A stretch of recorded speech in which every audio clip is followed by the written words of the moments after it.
7h21 sur Europe 1, l'édito sport de Virginie Fulpin. Bonjour Virginie. Bonjour Mathieu, bonjour à tous. Rafael Nadal a remporté son 13e Roland-Garros hier en battant Novak Djokovic en 3-7 en finale. Pour vous, c'est sa victoire la plus impressionnante à Paris parce qu'il a gagné comme si tout était normal. Ce serait pas la première chose normale qui nous arrive en 2020. Notre année n'est faite que de soubresauts, de contrariétés, de crises et de peurs. Et là, Rafael Nadal vient de remettre l'église au milieu du village. Roland-Garros, c'est toujours chez lui. Il arrive, il joue, il gagne et il s'en va normal, quoi. 13 victoires depuis 2005. Pourtant, tout aurait pu le contrarier cette année, lui qui aime tant la normalité.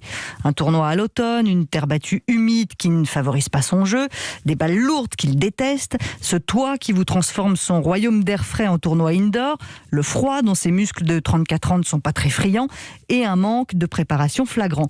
Il y avait de quoi le perturber, ce joueur aux 1000 routines. Et pourtant, il a traversé cette quinzaine de Roland-Garros sans trembler, sans perdre un set, même pas contre Novak Djokovic, qui savait pourtant que les conditions lui étaient plus favorables. Et c'est pour ça que je trouve que c'est sa victoire la plus impressionnante, parce qu'il a réussi à faire abstraction de tout ce qui pouvait déranger ses habitudes. Ça ajoute encore une corde à sa raquette.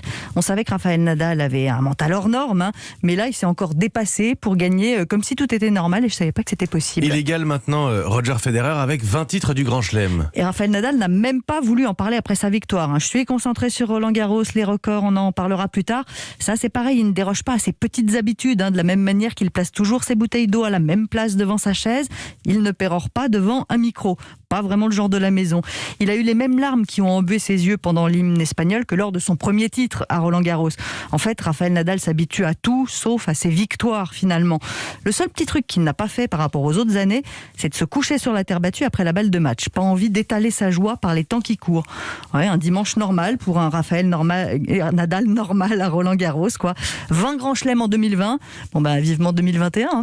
Vivement 2021. Et y aura-t-il un Roland-Garros en 2021? Et si oui, quand? Printemps, été, automne? Guy Forget, le directeur du tournoi, est mon invité. On va faire les bilans sur la radio officielle des internationaux de France de Roland-Garros. C'est à 7h40, le tête-à-tête tout à l'heure. Merci Virginie Fulpin.